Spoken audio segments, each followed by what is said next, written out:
Dobar dan, moje ime je Filip i u ovom kratkom videu bih vam prikazao autohtonu istarsku sortu, muškat momjanski, po opisu Hrvatskog sommelier kluba.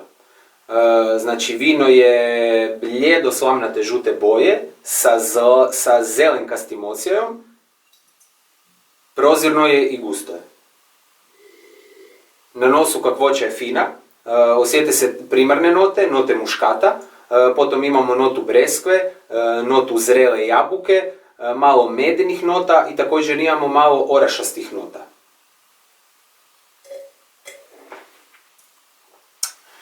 U ustima također je fino, retronazalno nam se javljaju note, ovaj put još zrelije breskve i ponovno te orašaste note.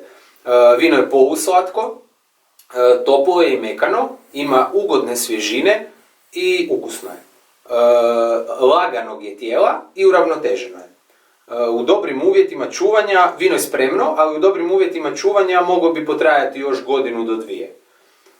Ja bi ovo vino poslužio u ovakvoj čaši kako imam kod sebe, na temperaturi od 11 stupnjeva i enogastronomski bi ga sljubio sa voćnom salatom ili čak za aperitiv prije početka jela.